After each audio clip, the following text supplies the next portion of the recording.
On this Life Science edition of Indiana Expeditions, we'll go round and round investigating the circle of life. We'll travel to Dow AgroSciences to see how studying life cycles can benefit mankind. And we'll even take a look at a creature that can lose an arm and then grow it back. All in the name of life science.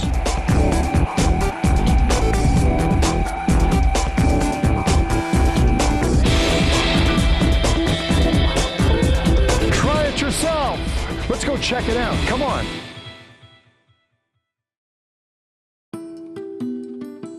Indiana Expeditions with Rick Crosland is made possible through the generous support of the Dr. Laura Hare Charitable Trust, enhancing Indiana's natural environment through preservation and protection of ecologically significant natural areas and promoting environmental education, stewardship, and awareness. The Center for Student Learning, Indiana Department of Education, and Veolia Water, Indianapolis. As the operator of Indianapolis Water, Veolia is dedicated to providing billions of gallons of clean, safe drinking water to nearly 1 million customers in central Indiana every year. In this episode of Indiana Expeditions, I'm learning about life cycles of plants and animals. And I'm starting the expedition in my basement because my hobby is tropical fish. And after years of learning about tropical fish, I realized that I better learn also the science of worms and small brine shrimp and even some very interesting microworms that are so small, only small fish can eat them. Hey, this is science. Try it yourself.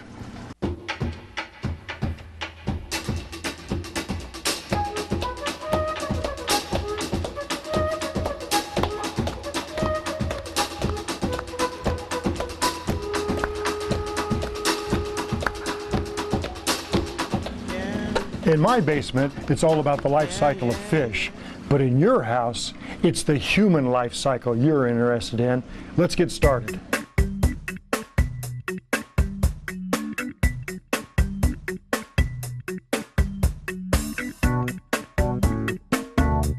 Today, I'm here visiting my friend Dr. Lloyd Terry and his family on a very special day in their life cycle. In fact, it's a birthday of Lloyd, who's 91 years old, with 4 generations of his family. This is one Indiana expedition everybody likes to take. Isn't that right, Cameron? The DNA of Dr. Lloyd Terry has helped to make up a part of Cameron's genetic structure. In fact, the DNA of this whole family helped to make up this little guy.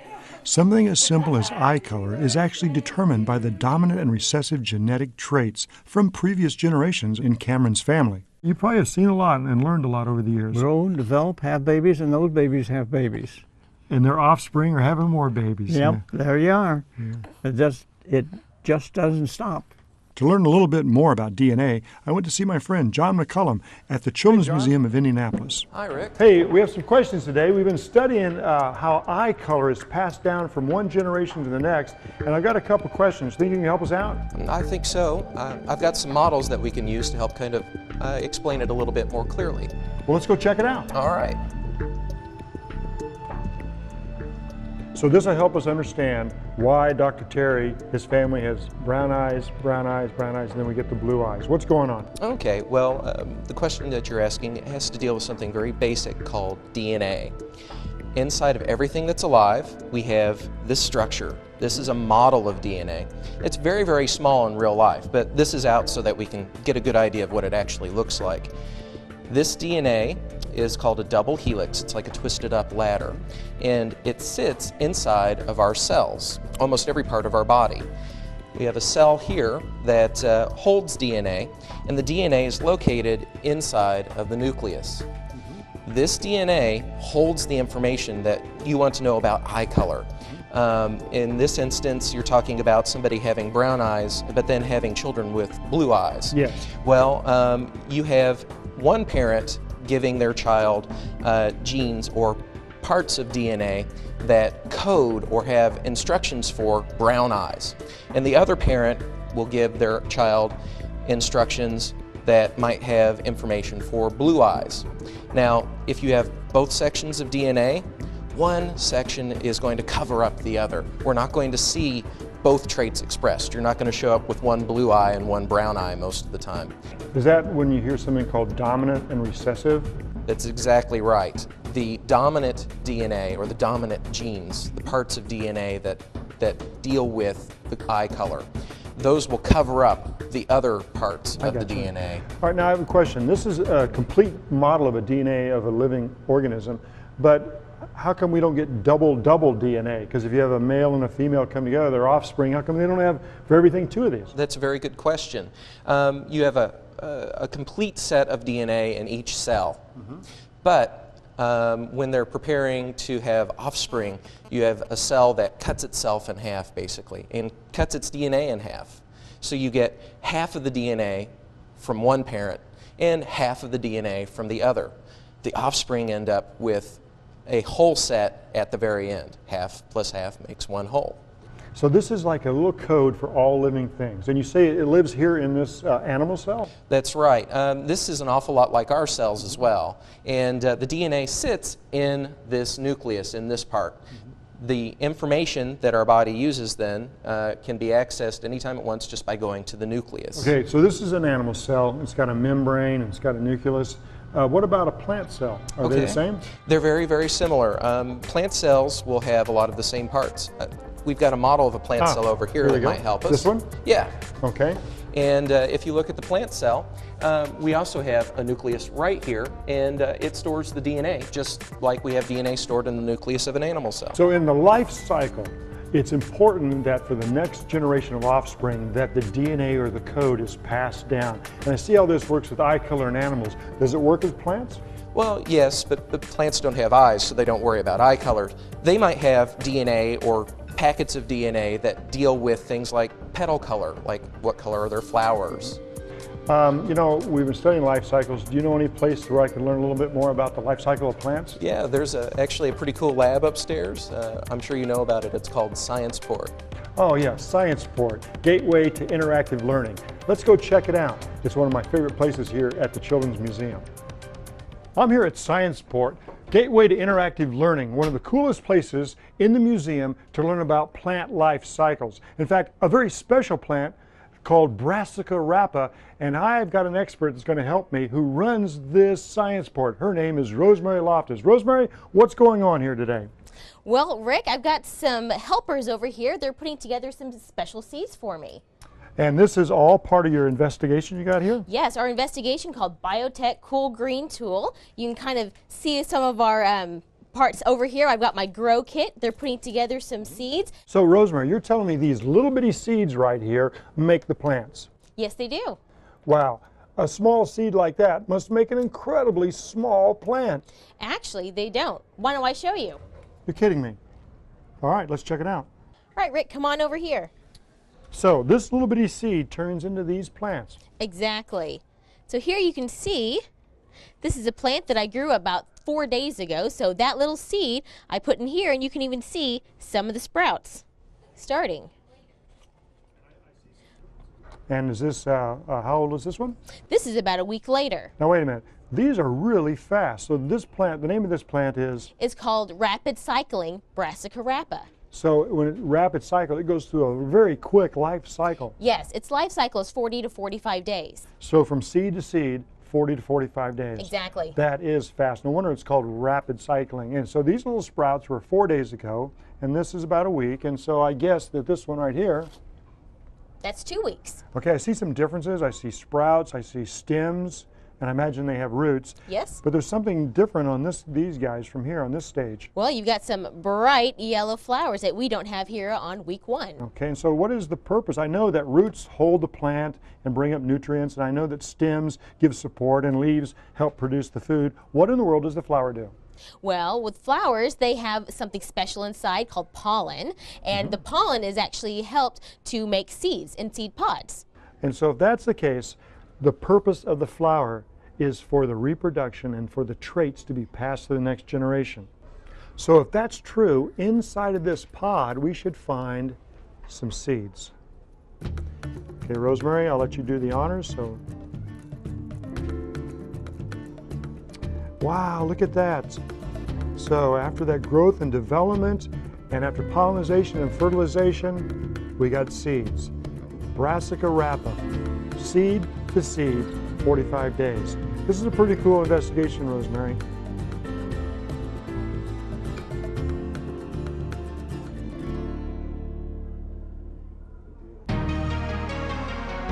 Did you know Brassica rapa gives the name rapa because it can complete its life cycle from seed to full-grown plant in 36 days. That is rapid.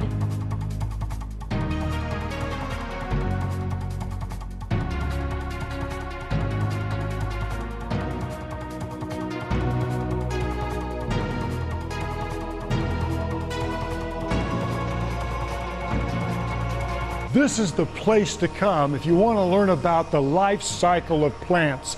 I'm in the greenhouse at Dow AgroSciences, and this is where they take the same type of plant we have at the Children's Museum and turn it into research and hopefully seed production.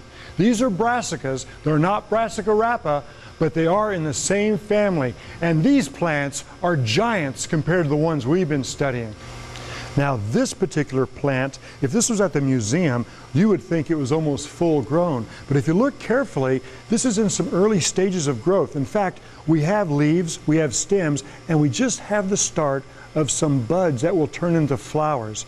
What makes this plant different than Brassica rapa is that this plant may take 5 or 6 weeks to go from seed all the way to flowers that produce seeds, and then maybe another couple months for those seeds to be dried out, to be replanted.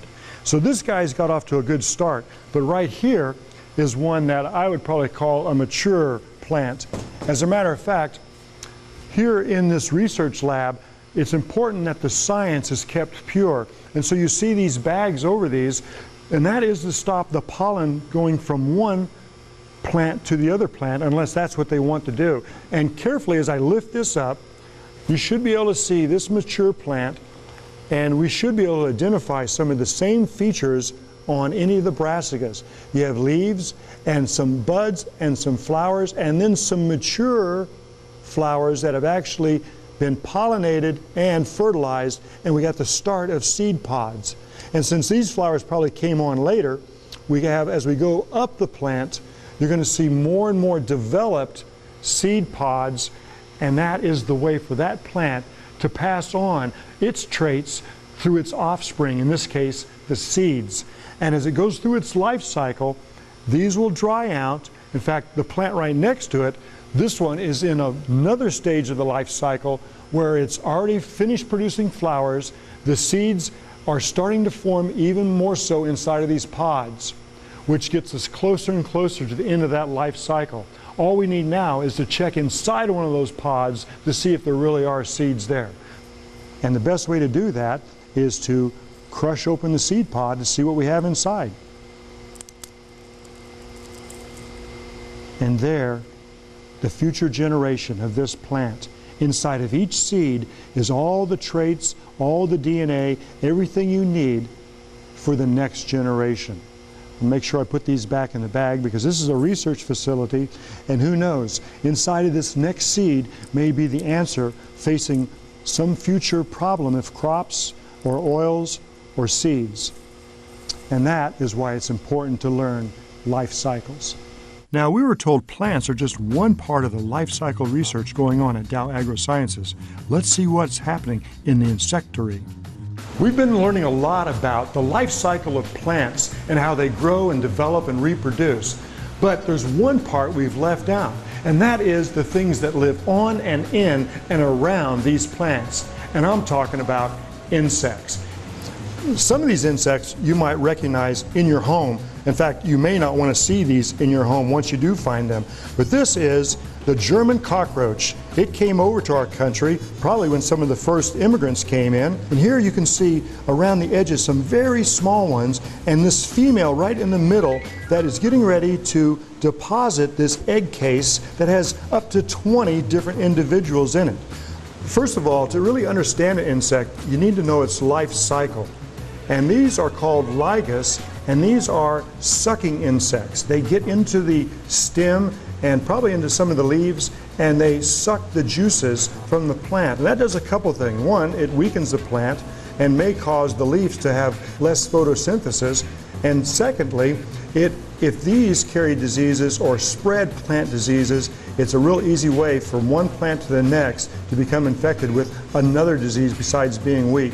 So what they do here at Dow AgroSciences is they raise these and do their complete life cycle so they can see their effects on the plants and how the insect actually goes through its life cycle. You know, it's interesting, these may be very, very small, but yet compound that by millions and millions, and they can do some considerable damage. This is similar to something you might find in Indiana. It's an aphid, and these little creatures, as you see as they crawl across there, complete their whole life cycle right here on this leaf, making things probably kind of bad for this leaf. And this is a beet armyworm, and this beet armyworm, of course, affects beets. And this is the larval stage, which you might think of as a caterpillar. When you go over here to the pupa, if you look carefully, you might see some segments, maybe where some wings might go, a head, a thorax, which looks very much similar to the adult that starts the whole cycle over again.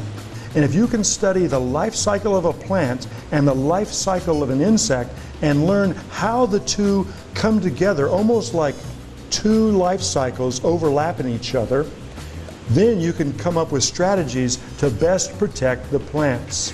And that's what is the science of this insectary right here. Something's caught my eye here in this lab, and I know just where to go to learn about these insects. Well, we've been learning a lot about the life cycle of insects, but if you really want to get to know a life cycle, you need to come to Delta High School in Muncie, where a special teacher is leading his students on a very up-close and personal life cycle study. Let's go check it out. Right now in my friend Lance Brand's classroom, it's all about genetic and inheritance patterns through the study of fruit flies. Students are getting a hands-on approach in life cycles. I'm here in my friend Lance Brand's high school classroom, and this is the place you come to learn about life cycles and genetics and how traits are passed down from one generation to the next. Lance Brand is our Feature the Teacher. Okay, today class, what we're going to do is we're going to try to connect in what we've previously learned about fast plants and the life cycle of the fast plants, and now we're going to connect that into our understanding of inheritance patterns, and this will be our second semester project. I think for you to truly appreciate science and understand the concepts that you're learning about, you have to experience it yourself, and you have to engage yourself in those activities. They're starting to wake up a little bit. You're starting to see some movement on them. Throughout the year, we like to do multiple inquiries, and the one we're doing today, we're starting a whole month-long unit on basically looking at inheritance patterns in fruit flies. And we're going to apply that to, the Drosophila melanogaster. And we're going to look at the life cycle here. That kind of connects in as we teach students about inheritance patterns and Mendelian laws and patterns of inheritance. They get to see that and experience that for themselves and see how those laws actually apply to real-world situations. I'm part of a teacher family, and my father was a science educator, and so I think that's been passed along. Really connecting with the community and engaging in the process of education is really important. My wife is also an elementary educator, and so we see it as a kind of a family effort and a family calling of something we find important in our lives. I think it's important for students to do well in science and be connected with science because it's around us every day, and as well as it seems to be highly connected with most of our careers these days. I find teaching rewarding because every day I'm challenged. I'm challenged with new questions and being able to help somebody. And I also see down the road what potential there is in these children, and then it's kind of neat to see how they change over time. And being a part of that process, I think, is a very rewarding thing. Well, I'm glad we had this opportunity to interrupt this class's life cycle and study of fruit flies. It's time for us to say goodbye to Lance Brand and his students as they continue their study on life cycle of fruit flies and genetics and inheritance. Great stuff that keeps going round and round. Did you know that the green bottle blowfly is used to help solve crime investigations? At Purdue University in Lafayette, Indiana, you can find students and faculty at the Forensic Entomology Research Compound. There, they study the life cycle of the blowfly and how it applies to forensic science. We basically say here at Purdue, we teach the science behind CSI. I always wanted to be a veterinarian, and I got to Purdue, took an entomology course as an elective, and quickly changed over, and I still I'm considered a veterinary and public health entomologist and forensic entomologist as well. We are looking at the length of time of insects develop, because we can use insects to precisely determine how long a body has been there. Well, when I say precisely, it's usually a range of time, but with the post-mortem interval or the time of death, insects have shown to be as accurate as any other scientific means of use. Primary insect that we deal with is the metallic colored green bottleflies, blue bottleflies, the blowflies. This life cycle occurs, it takes about 7 to 10 days. This time of the year, in the mid part of the summer. It could be less if we've seen complete life cycles as short as 4 to 5 days. Insect development is very dependent on accumulated temperatures, and mathematically speaking, we will actually go in and calculate what we call the accumulated degree days or accumulated degree hours of growth of the blowfly larva. That is how we can calculate the estimate of the time interval since death. Is that pretty much a constant anywhere in the country, or do you adjust for that? Well, we have different species around different parts of the country, and obviously we have different weather patterns. Our country is very diverse, from temperate regions to tropical regions in southern Texas and Florida. Here in the central United States, this is very typical of the Great Lakes region, the climate in this temperate part of the country, and we have pretty well the same blowfly species found throughout this whole area of the country. It seems like it's a combination of weather, math, science, and insects. Yeah, it really is. On one hand, it's insect ecology with a purpose. You know, we're taking something that exists in nature, we're learning about it, and we're applying it for a very useful purpose, and that is being part of the total crime investigative process. Did you know the world's oldest living plant is the bristlecone pine tree? These trees are found in western United States. One tree named Methuselah is thought to be over 4,700 years old, and it still produces seed cones. It's early spring here. In fact, some of these pools still have ice on them. You would think they're kind of dead and dormant, but this is just the time that amphibians start getting active. It's the time when eggs are laid and eggs turn into larvae with gills. Later in the summer, those amphibians will change or metamorphosize their life into land creatures with lungs. We have frogs, we have salamanders, and this may be in Indiana nice and cool, but there's a place in Mexico that has high altitude, cold pools where a very special amphibian called an axolotl lives. Let's check this out. The axolotl. Some call it the Mexican walking fish, but it's not a fish at all. And although it has legs, it spends its entire life underwater, paddling more than walking. The axolotl is a close relative of the tiger salamander you might find here in Indiana, but it has a very different life cycle. It goes from egg to larva to an adult without ever going through a complete metamorphosis. It keeps its gills and it stays underwater, but it's still a mature adult that can reproduce. Strange indeed. The axolotl's natural habitat are two high-altitude freshwater lakes just outside of Mexico City, Lake Xochimilco and Lake Chalco. Unfortunately, the rapidly expanding city has reduced the lakes to canals and driven the amazing axolotl into near extinction in the wild. But the axolotl remains in large numbers in captivity throughout the world, in laboratories and as pets, because of its many strange and amazing attributes. Dr. Ellen Chernoff raises axolotls in captivity here at the IU Center for Regenerative Biology and Medicine in Indianapolis. We got here at mealtime to see her feeding brine shrimp to the axolotl larvae. At this stage in their life cycle, they do look like little fish. Ellen has been studying the axolotl for 15 years and is still making discoveries about their special qualities that may one day save human lives. But what does she study in this weird little creature that can advance the study of medicine? We study regeneration.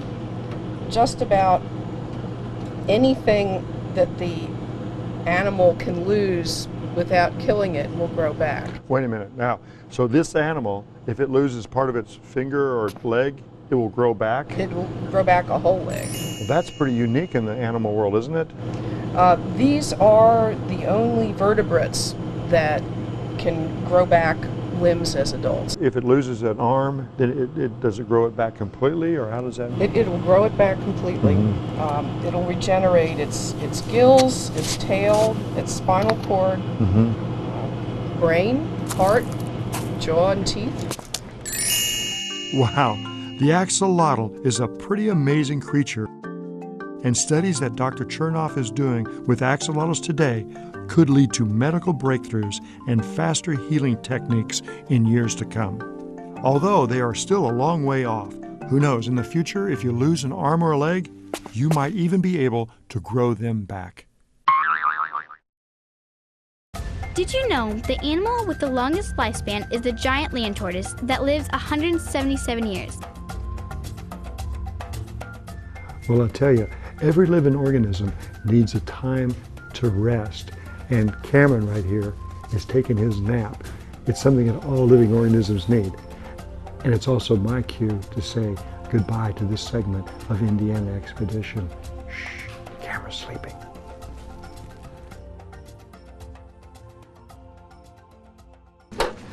In this episode, we've investigated a lot of different life cycles, and we've learned how the life cycle of one animal affects the life cycle of another. And ultimately, we learn how the life cycles that we live will affect all living creatures. Because science is for everybody. I'm Rick Crosland. Join me on the next Indiana Expeditions.